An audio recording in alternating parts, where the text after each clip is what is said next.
E como o senhor lecionava a maioria das matérias, o senhor precisou de um auxílio, né, no começo. O senhor podia nos contar um pouco como foi a chegada dos cônegos da Santa Cruz para auxiliá-lo na Eu fundação? estava em Petrópolis pela altura de 74, se não me engano, e de repente recebi uma visita, 2 padres solenes, altos, alemães, um era alemão, o outro era belga, e que tinham sido mandados por D. Sintra, o bispo de Petrópolis, dizendo que eles conversassem comigo. O negócio foi difícil porque eles eram alemães e austríacos, eram alemães sim. E eu não sabia alemão, estudei 1 ano e meio, mas era quase nada, porque também nunca tive o poder de me dedicar. Então, eles ficaram olhando para outro, aí eu falei, mas podíamos conversar outra língua, por exemplo, francês. Francês eu já, ou italiano, muito mais, né? Mas também eles não conheciam nada. Resolvemos conversar em latim. Veja como o latim nos salvou na hora. E ficamos conversando mais de 1 hora em latim, os 3. Eles expuseram o plano deles, eles eram padres que estavam insatisfeitos com a sua situação nas diversas ordens ou paróquias ou dioceses e que queriam alguma coisa nova. Mas eles se sentiram assim fortalecidos e inspirados pela devoção aos santos anjos, que já tinham sido esquecidos, havia até teólogos que negavam a existência dos anjos. Então eles queriam uma coisa assim. E tá bem, e eles falaram comigo, disseram que eles estavam já com um grupo razoavelmente grande, já tinha alguns até no Brasil, em Curitiba ou em Guaratinguetá, e eu guardei aquilo. Depois eu fui à capela e me consagrei ao Santo, fiz a consagração ao São dos Anjos. Mais tarde, quando eu já estava aqui em Petrópolis, anos depois, na hora do apuro, eu lembrei deles. Falei, eu vou pedir socorro para eles, mandar um SOS. E foi o que aconteceu. E estranhamente eles me responderam imediatamente. Eu estava numa visita pastoral em São Francisco, e eles vieram logo e me disseram, olha, nós vamos aí visitar o senhor. E veio um padre, agora não me lembro o nome dele, mas ele veio aqui, me ajudou na vida pastoral, inclusive nas confissões, no começo, e depois voltou para Guaratinguetá. E subitamente, já no fim da vida pastoral, eu recebo um telefonema. Olha, venha cá, porque nós temos de nos encontrar para discutir aquele assunto. E eu falei, mas aonde? Em Roma. Falei, mas como? Que absurdo. Eu não vou deixar a diocese assim. Não, mas eu vinha logo. Nós precisamos resolver isso logo. Tá bom. Aí eu procurei dar um jeito, se compunha os meus compromissos, e assim recebia a passagem e fui a Roma. E lá nós nos encontramos com esses padres que já estavam começando o trabalho da fundação da ordem, e que ali tinha até uma casa que seria depois a casa generalícia. Foi uma experiência muito bonita. E eles então decidiram não só aceitar o convite para vir ajudar-nos, mas por uma coincidência assim, muito especial, muito providencial, eles amedrontados com a perspectiva de uma 3ª guerra mundial, eles acharam, não vamos construir aqui na Europa para ser daqui a pouco destruídos, se vier uma guerra atômica, né? Não era isso, não diziam isso claramente, mas eles sentiam que o problema era esse. Então eles simplesmente disseram, nós vamos para lá.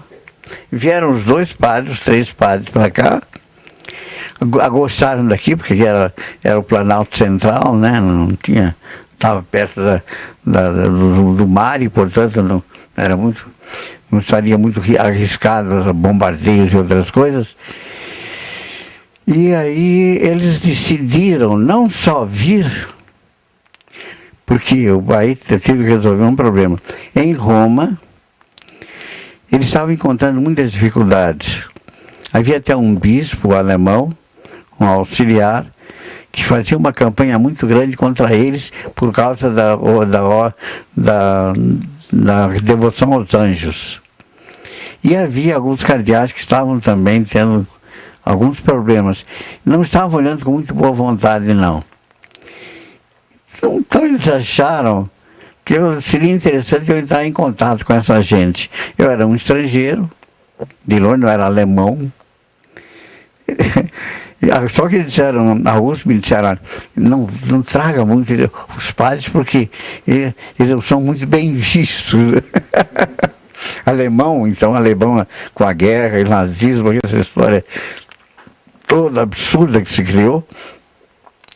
Foi assim que eu comecei com o padre Dollinger, que estava lá.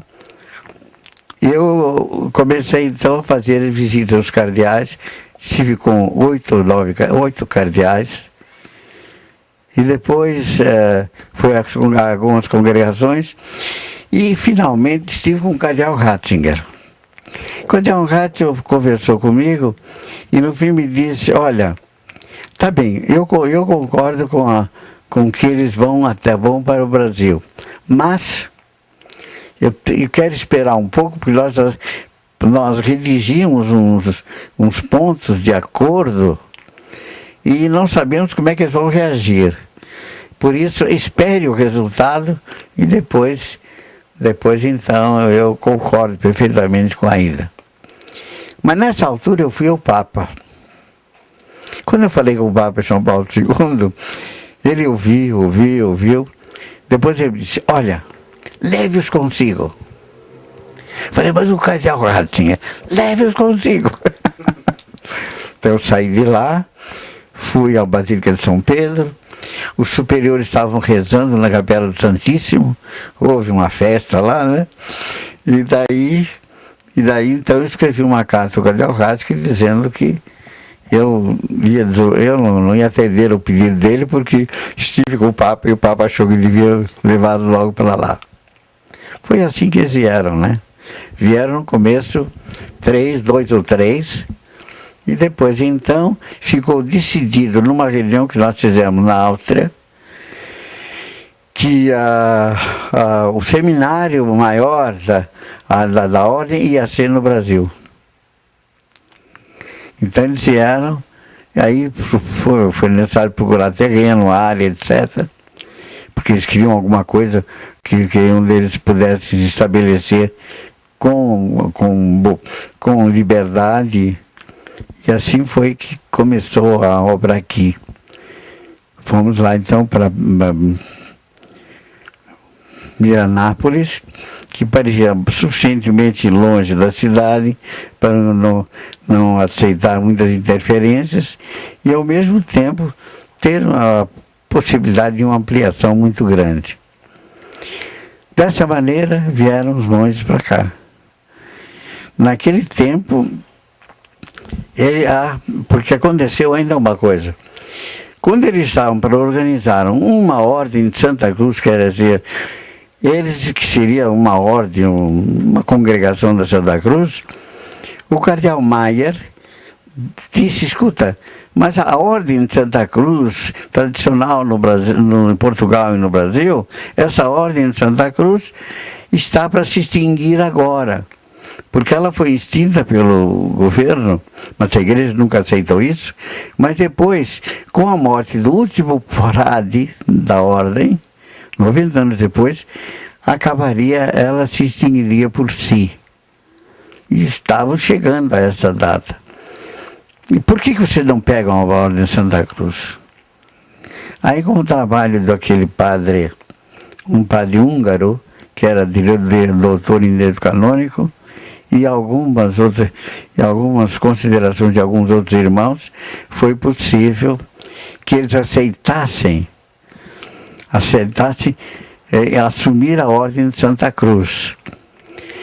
Havia um problema com o governo português, porque ele tinha extinguido a ordem e tinha tomado conta de todos os bens. E eles achavam que se houvesse uma restauração, eles poderiam reivindicar aqueles bens, inclusive a Universidade de Coimbra, que foi fundada por eles. Mas eles assumiram então o compromisso de não exigir nenhuma reivindicação econômica. E dessa maneira as oposições em Portugal cessaram.